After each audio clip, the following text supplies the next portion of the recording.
গীবত কাকে বলে? তিরমিজি শরীফের 1934 নম্বর হাদিসের বর্ণনায় নবীজি সাল্লাল্লাহু আলাইহি ওয়াসাল্লাম গীবতের সংজ্ঞা দিয়ে দিতেছেন। عن أبي هريرة رضي الله تعالى عنه قال قيل يا رسول الله আবু হুরায়রা রাদিয়াল্লাহু তাআলা আনহু থেকে বর্ণিত, তিনি বলেন, একজন সাহাবী নবীজি সাল্লাল্লাহু আলাইহি ওয়াসাল্লামকে জিজ্ঞাসা করল, ইয়া রাসূলুল্লাহ মাল গীবা। একজন সাহাবী জিজ্ঞাসা করল, ইয়া রাসূলুল্লাহ গীবত কাকে বলে? قال رسول الله صلى الله عليه وسلم ذكرك أخاك بما يكره। নবীজি সাল্লাল্লাহু আলাইহি ওয়াসাল্লাম বলেন, তোমার ভাই সম্পর্কে এমন কোন মন্তব্য করা যেই মন্তব্যের কথা শুনলে তোমার ভাই অপছন্দ করবে। কারো সম্পর্কে এমন কথা বললাম যেই কথাটা তার সামনে বললে তিনি অপছন্দ করবেন, তিনি কষ্ট পাবেন। নবীজি বলেন এটাকেই বলা গীবত। সেই সাহাবী জিজ্ঞাসা করে, ইয়া রাসূলুল্লাহ আরাআইতা ইন কানা ফীহি মা আকুল। ইয়া রাসূলুল্লাহ আপনি কেমন মনে করেন আমি কোনো ব্যক্তি সম্পর্কে যদি এমন কথা বলি যেই কথাটা, যেই বিষয়টা বাস্তবে ওই ব্যক্তির মধ্যে বিদ্যমান থাকে, এমন কথা যদি আমি বলি, এই কথা সম্পর্কে আপনার মন্তব্য কি? قال رسول الله صلى الله عليه وسلم إن كان فيه ما تقول فقد اغتبته وإن لم يكن فيه ما تقول فقد بهته। নবীজি সাল্লাল্লাহু আলাইহি ওয়াসাল্লাম বলেন, তুমি কোনো ভাই সম্পর্কে এমন মন্তব্য করলে যেই মন্তব্যটা সেই ভাইয়ের মধ্যে বিদ্যমান থাকে, যদি তোমার মন্তব্যটা সেই ভাইয়ের মধ্যে বিদ্যমান থাকে তাহলে এইটা হবে গীবত। আর যদি সেই ভাইয়ের মধ্যে সেই মন্তব্যটা বিদ্যমান না থাকে তাহলে এইটা হবে মিথ্যা অপবাদ। কোনো ভাই সম্পর্কে মন্তব্য করলাম যেই কথাটা সেই ভাই শুনলে কষ্ট পাবে, এইটার নাম গীবত। সাহাবী বলতেছে, ইয়া রাসূলুল্লাহ যদি আমার মন্তব্যটা ওই ভাইয়ের মধ্যে বিদ্যমান পাওয়া যায় সেই দোষটা, তাহলেও কি গীবত হবে? নবীজি বলতেছেন যদি বিদ্যমান পাওয়া যায় তাহলে হবে গীবত, আর যদি বিদ্যমান পাওয়া না যায় তাহলে হবে মিথ্যা অপবাদ, অর্থাৎ গুনাহের থেকে কোনোটাই খালি নয়। গীবত কয় প্রকার? গীবত 7 প্রকার। মোটামুটি এই 7 প্রকারের মধ্যে গীবতের গন্ধ পাওয়া যায়। 1 নম্বর গীবত করা, কারোর সম্পর্কে দোষ চর্চা করা, পরনিন্দা করা। 2 নম্বর ইফক অর্থাৎ মিথ্যা রটনা করা। 3 নম্বর বুহতান, মিথ্যা অপবাদ দেওয়া। 4 নম্বর হুমাজা, কারোর সামনে দোষ বর্ণনা করা। 5 নম্বর লুমাজা, কারোর পিছনে দোষ বর্ণনা করা। 6 নম্বর নামিমা, চগলখড়ি করা, অর্থাৎ 2 জনের মাঝে ঝগড়া লাগিয়ে দেওয়া। 7 নম্বর শাতমুন, কারোর সম্পর্কে ব্যঙ্গ করা, বিদ্রূপ মন্তব্য করা। এই 7 প্রকারের মধ্যে গীবতের কিছুটা গন্ধ পাওয়া যায়। এই জন্য এই 7 প্রকার গীবত করা এটা শরিয়াতের দৃষ্টিতে হারাম। আল্লাহ তাআলা আমাদের সকলকে এই 7 প্রকার গীবত থেকে বেঁচে থাকার তৌফিক দান করেন, আমিন। কয় মাধ্যমে আমরা গীবত করে থাকি? গীবতের প্রকার জানলাম 7টা। গীবত কাকে বলে এটাও জানলাম, গীবতের প্রকার জানলাম। কয় মাধ্যমে আমরা গীবত করে থাকি? 1 নম্বর জবানের মাধ্যমে আমরা গীবত করে থাকি, মুখের দ্বারা। 2 নম্বর কলবের দ্বারা, কলবের মাধ্যমে আমরা গীবত করে থাকি। 3 নম্বর ইশারা ইঙ্গিতের দ্বারা আমরা গীবত করে থাকি। 4 নম্বর লেখালেখির মাধ্যমে আমরা গীবত করে থাকি। এই মোট 4টা মাধ্যম। মুখের দ্বারা গীবত, কলবের দ্বারা গীবত, ইশারার দ্বারা গীবত, লেখালেখির মাধ্যমে গীবত। 1 নম্বর, জবানের মাধ্যমে গীবত করে থাকি। এর ভয়ঙ্কর ভয়াবহতা কেমন? নবীজি সাল্লাল্লাহু আলাইহি ওয়াসাল্লাম বুখারী শরীফের 6477 নম্বর হাদিসের বর্ণনায় তিনি বলেন, قال رسول الله صلى الله عليه وسلم إن العبد لا يتكلم بالكلمة ما يتبين فيها يزل بها في النار أبعد مما بين المشرق। নবীজি সাল্লাল্লাহু আলাইহি ওয়াসাল্লাম বলেন, নিশ্চয় বান্দা যখন কোনো ভাই সম্পর্কে তার পরিণাম চিন্তা করা ব্যতি রেখেই এমন কোনো মন্তব্য করে, সেই মন্তব্য করার কারণে আল্লাহ তাআলা ওই বান্দাকে জাহান্নামের এত গভীরে প্রবেশ করাইবেন, পৃথিবীর মধ্যে পূর্ব পশ্চিমের দূরত্ব যতটুকু ওই বান্দা জবান দ্বারা গীবত করার কারণে আল্লাহ তাআলা তার থেকেও অনেক বেশি গভীরে জাহান্নামের মধ্যে প্রবেশ করাবেন। পৃথিবীর পূর্ব পশ্চিমের দূরত্ব যতটুকু কোনো বান্দা আরেকজন সম্পর্কে কোনো চিন্তা ভাবনা ছাড়াই, পরিণাম চিন্তা করা ছাড়াই যদি গীবত করে, নবীজি বলেন পৃথিবীর পূর্ব পশ্চিমের দূরত্ব যতটুকু তার থেকেও অনেক গভীরে, জাহান্নামের গভীরে আল্লাহ তাআলা ওই বান্দাকে নিক্ষেপ করবেন, নাউজুবিল্লাহ। তাহলে গীবতের ভয়াবহতা কত বেশি, কত বড় গুনাহ, কত বড় শাস্তির কাজ। তাহলে জবান দ্বারা গীবতের শাস্তি এতটা ভয়ঙ্কর। 2 নম্বর, কলবের গীবত। আল্লাহ তাআলা সূরা হুজুরাতের 12 নম্বর আয়াতে বলেন, ইয়া আইয়ুহাল্লাযীনা আমানু ইজতানিবু কাসীরাম মিনাজ-যন। আল্লাহ তাআলা বলেন, ও ঈমানদার সম্প্রদায়, তোমরা কোনো বান্দাবান্দি সম্পর্কে অনেক বেশি ধারণা করা থেকে বিরত থাকো। ইন্না বা'যাজ-যন্নি ইসমুন। আল্লাহ তাআলা বলেন, অনেক বেশি ধারণা করা অধিকাংশ সময় গুনাহের কাজ হয়ে যায়। অর্থাৎ অধিকাংশ সময় অনেক বেশি ধারণা করাটা গীবতের মধ্যে পড়ে যায়। ওয়ালা তাজাসসু ওয়ালা ইয়াগতাব বা'যুকুম বা'যা। আল্লাহ তাআলা বলেন, তোমরা অপর মুসলমান ভাইয়ের দোষ ত্রুটি অনুসন্ধান করিও না। অপর মুসলমান ভাইয়ের দোষ ত্রুটি তোমরা অনুসন্ধান করিও না। ওয়ালা ইয়াগতাব বা'যুকুম বা'যা। তোমরা পরস্পরের মধ্যে গীবত শিকায়েতে লিপ্ত থেকো না। আল্লাহ তাআলা বলেন, তোমরা কি এইটা পছন্দ করো যে তোমরা তোমাদের আপন মৃত ভাইয়ের গোশত ভক্ষণ করতেছো? আল্লাহ তাআলা বলেন, ফাকারিহতুমু। তোমরা তো এই বিষয়টা অবশ্যই অপছন্দ করো।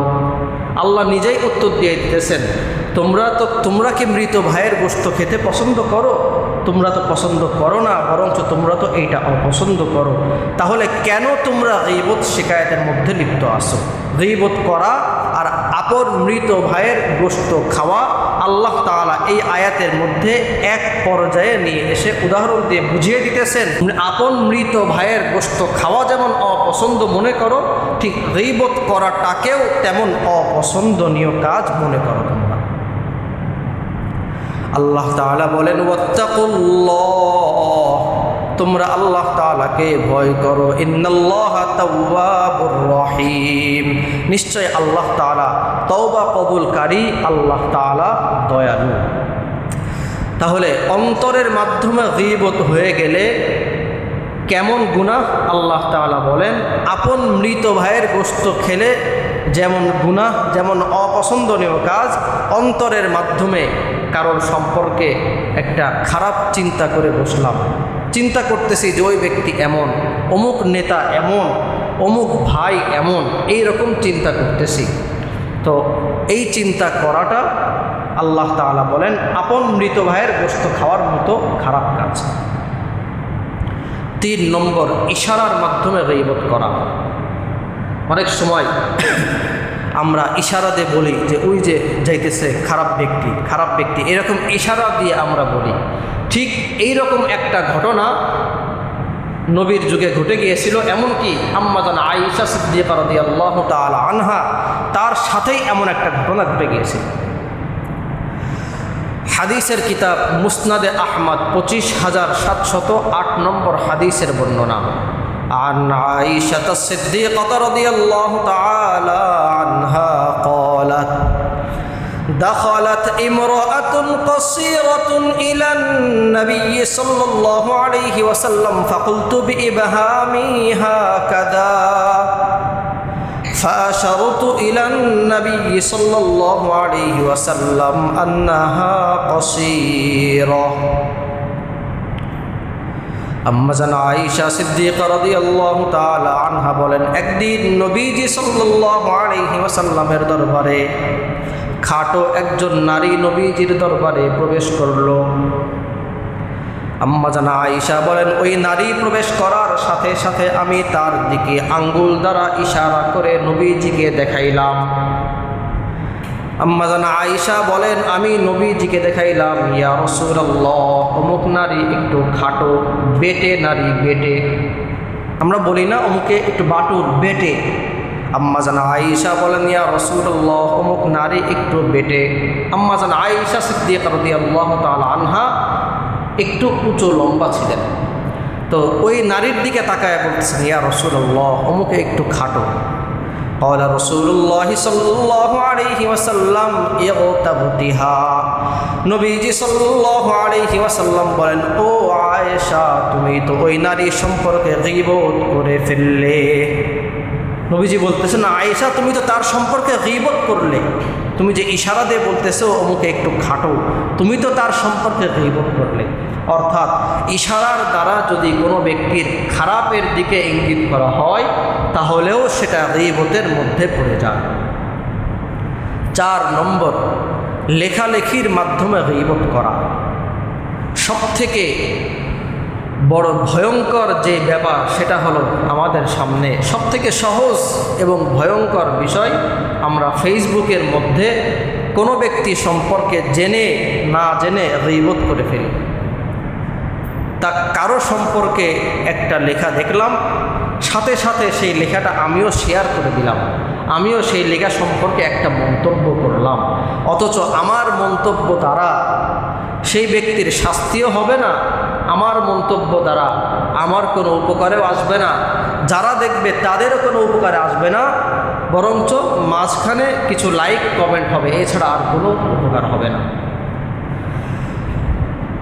তো কোনো ব্যক্তির দোষ ত্রুটি পেলে, কোনো নেতা হোক, কোনো বড় আলেম হোক, কোনো সাধারণ মানুষ হোক, বা কোনো সবথেকে বড় নেতা হোক, যেই হোক না কেন, কোনো ব্যক্তির দোষ ত্রুটি সম্পর্কে আমাদের সামনে আসলে সেটা সাথে সাথে তার ব্যাপারে মন্তব্য না করা।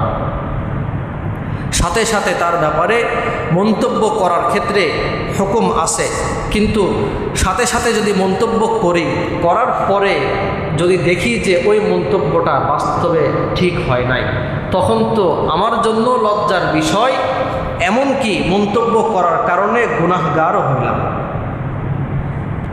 তো এই জন্য কোনো ব্যক্তির খারাপ বিষয় সামনে আসলে ফেসবুক চালানোর ক্ষেত্রে খুব সতর্ক থাকা। ফেসবুকে স্ট্যাটাস দিতে হয়, লেখা দিতে হয়, তো সেই ক্ষেত্রে আমরা বিভিন্ন হাদিস আছে, হাদিসগুলো আমরা লিখতে পারি।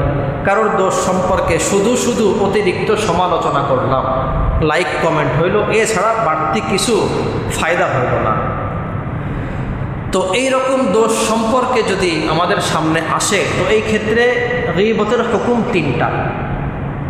1 নম্বর, গীবত করা হারাম। 2 নম্বর হুকুম, গীবত করা জায়েজ, অনুমতি আছে। 3 নম্বর, গীবত করা ওয়াজিব। সর্বমোট গীবতের যে আলোচনা, সর্বমোট হুকুম 3টা। 1 নম্বর হারাম, 2 নম্বর জায়েজ, অনুমতি আছে, 3 নম্বর ওয়াজিব, করতেই হবে। সব গীবত কিন্তু আবার গুনাহের কাজ না।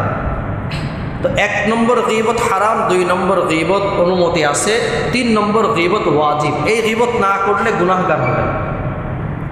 তাহলে 1 নম্বর গীবত হারাম। যেই গীবত অতিরিক্ত সমালোচনা করা, এছাড়া বাড়তি কোনো ফায়দা আসে না। নিজেদের মধ্যে আরেকজনের দোষ ত্রুটি সম্পর্কে আলোচনা করা, গঠনমূলক কোনো উপকার আমাদের আসবে না। শুধু শুধু চা দোকানে বসে অতিরিক্ত আলোচনা করলাম, এইটার নাম, যেটার কোনো ফায়দা হবে না। ফায়দা ছাড়া যে গীবত, এই গীবত করা সম্পূর্ণ হারাম। এই গীবত করাটা গুনাহের কাজ। এই গীবত করলে নবীজি সাল্লাল্লাহু আলাইহি ওয়াসাল্লামের বুখারী শরীফের হাদিসের মাধ্যমে জানলাম, 6477 নম্বর হাদিস, পৃথিবীর পূর্ব পশ্চিমের দূরত্ব যতটুকু, আল্লাহ তাআলা ওই গীবতকারীকে জাহান্নামের মধ্যে ওই দূরত্ব থেকেও অনেক বেশি গভীরে নিক্ষেপ করবেন। নাউজুবিল্লাহ। তো 1 নম্বর গীবত জানলাম হারাম। 2 নম্বর গীবত অনুমতি আছে। যেই গীবত করলে ওই ব্যক্তির রাষ্ট্রের দায়িত্বশীল যারা আছেন তাদের কাছে ওই ব্যক্তির শাস্তি হবে। পুলিশ, সেনাবাহিনী, দায়িত্বশীল যারা আছেন তাদের কাছে ওই অপরাধী ব্যক্তির শাস্তি হবে, এমন গীবত করার অনুমতি আছে। চাইলে গীবত করা যাবে, আর চাইলে গীবত থেকে বিরত থাকা যাবে। এখানে বোঝার বিষয়, আমি যদি ফেসবুকে লিখলে কি হবে? ওই ব্যক্তির শাস্তি হবে। তো ফেসবুকে লেখার মাধ্যমে তো ওই ব্যক্তির শাস্তি হবে না, বরঞ্চ রাষ্ট্রের দায়িত্বশীল পুলিশ যারা আছেন তাদের কাছে গিয়ে অবজেকশন জানাইলে তারা তাকে পাকড়াও করে তাকে শাস্তি দিবে। মাঝখানে আমি যে ফেসবুকে লিখলাম, এটার মাধ্যমে তো তার শাস্তি হবে না। যেখানে বিচার দিলে বিচার কার্যকর হবে, সেখানে এই অপরাধের কথা বলাটা, এই গীবত করাটার অনুমতি আছে। কিন্তু যেখানে বিচার দিলে, যেখানে লেখালেখি করলে তার শাস্তি হবে না, এই গীবত করার অনুমতি নাই। হ্যাঁ, অনেক সময় ফেসবুকে কিছু লেখার মাধ্যমেও অনেক শাস্তি হয়। ফেসবুকে লেখার মাধ্যমেও কিছু কিছু বিষয় এমন আছে যে ফেসবুকে লেখালেখি করলে ওই ব্যক্তি তখন শাস্তির সম্মুখীন হবে। তো সেই বিষয়ে গীবত করার অনুমতি আছে। কিন্তু ঢালাওভাবে যে কোনো বিষয় ফেসবুকে লিখলাম, এই বিষয়ে গীবত করার অনুমতি নাই। এটা শুধু শুধু সমালোচনা, আরেকজনের দোষকে মানুষের মধ্যে জানিয়ে দেওয়া। তো এই ক্ষেত্রে আমাদের করণীয়, রাষ্ট্রের দায়িত্বশীল যারা আছেন তাদের কাছে গিয়ে তার নামে অবজেকশন জানানো এবং তারা তাকে পাকড়াও করে শাস্তির সম্মুখীন করবেন। 3 নম্বর, গীবত করা ওয়াজিব। যেই অপরাধ ইসলাম এবং মুসলমানদের ক্ষতি করে, এই অপরাধ সম্পর্কে গীবত করা ওয়াজিব। যদি গীবত না করি তাহলে আমি গুনাহগার হব। ইসলাম এবং মুসলমানের ক্ষতি হবে এমন দোষ ত্রুটি সম্পর্কে মানুষের সামনে গীবত করা, মানুষের সামনে বলা, এটা ওয়াজিব। কারণ ইসলাম মুসলমানের ক্ষতি আমি বুঝে আমি চুপ করে থাকলাম, অথবা আমি বুঝতেছি না, কিন্তু ইসলামিক স্কলার যারা আছেন তাদের পরামর্শ অনুযায়ী যে এই বিষয়টা খারাপ কাজ, ইসলাম এবং মুসলমানদের ক্ষতি, তো সেই সম্পর্কে মানুষকে সচেতন না করে যদি আমি বিরত থাকি, তাহলে ওয়াজিব লঙ্ঘন করার কারণে আমি গুনাহগার হব। তাহলে গীবত সম্পর্কে হুকুম জানলাম 3টা। 1 নম্বর, গীবত করা হারাম। শুধু শুধু সমালোচনা, দোষ চর্চা করা, এটা হারাম। 2 নম্বর, অনুমতি আছে। যেই গীবত করলে অপরাধী ব্যক্তি শাস্তি পাবে, সেখানে গীবত করার অনুমতি আছে। যেখানে গীবত করলে, পরনিন্দা করলে অপরাধী ব্যক্তির শাস্তি হবে না, সেখানে গীবত করার অনুমতি নাই। 3 নম্বর, গীবত করা ওয়াজিব। ইসলাম এবং মুসলমানদের ক্ষতি হবে এমন কাজ, এমন সমালোচনা মানুষের মাঝে করা, এটা ওয়াজিব। এটা যদি না করি তাহলে ওয়াজিব তরক করার কারণে আমি গুনাহগার হব। গীবত সম্পর্কে এতটুকু আলোচনা, শুরু থেকে আলোচনা যা শুনলাম সংক্ষেপে বলতেছি। গীবত কাকে বলে? নবীজি সাল্লাল্লাহু আলাইহি সাল্লামকে সাহাবা জিজ্ঞাসা করছে, নবীজি বলতেছেন, কোনো ভাই সম্পর্কে এমন মন্তব্য করা যে মন্তব্য শুনলে সেই ভাই মনে কষ্ট পাবে, এটার নাম গীবত। সাহাবী বলতেছে, তাহলে ওই মন্তব্যের বিষয়টা যদি সেই ভাইয়ের মধ্যে বিদ্যমান থাকে সেটাও কি গীবত হবে? নবীজি বলতেছেন যদি ওই ভাইয়ের মধ্যে বিদ্যমান থাকে তাহলে সেটা গীবত, যদি বিদ্যমান না থাকে তাহলে সেটা হবে মিথ্যা অপবাদ। উভয়টাই গুনাহের কাজ। গীবত কয় প্রকার? গীবত 7 প্রকার। 1 নম্বর দোষ চর্চা করা, 2 নম্বর মিথ্যা রটনা করা, 3 নম্বর মিথ্যা অপবাদ দেওয়া, 4 নম্বর চগলখড়ি করা, দুইজনের মাঝে যুদ্ধ লাগিয়ে দেওয়া, দুইজনের মাঝে মারামারি লাগিয়ে দেওয়া, চগলখড়ি করা। 5 নম্বর কারোর সামনে দোষ বর্ণনা করা, 6 নম্বর কারোর পিছনে দোষ বর্ণনা করা, 7 নম্বর কারোর সম্পর্কে ব্যঙ্গ করা, বিদ্রূপ মন্তব্য করা। গীবতের হুকুম 3টা। 1 নম্বর হারাম, শুধু শুধু সমালোচনা করা। 2 নম্বর অনুমতি আছে, যেখানে দোষ বর্ণনা করলে শাস্তি হবে সেখানে দোষ বর্ণনা করার অনুমতি আছে, যেখানে দোষ বর্ণনা করলে শাস্তি হবে না সেখানে দোষ বর্ণনা করা হারাম। 3 নম্বর ওয়াজিব, ইসলাম মুসলমানের ক্ষতি হবে এমন দোষ সম্পর্কে জেনেও যদি আমি চুপ থাকি তাহলে ওয়াজিব তরক করার কারণে গুনাহগার হব, এমন দোষ বর্ণনা করা ওয়াজিব। গীবত হয় 4টা মাধ্যমে: জবানের মাধ্যমে, কলবের মাধ্যমে, ইশারা ইঙ্গিতের মাধ্যমে, লেখালেখির মাধ্যমে। আল্লাহ পাক রব্বুল আলামিন আমাদের সকলকে গীবতের মতো ভয়ঙ্কর গুনাহের কাজ থেকে সদা সর্বদা বেঁচে থাকার তৌফিক দান করেন। আমিন।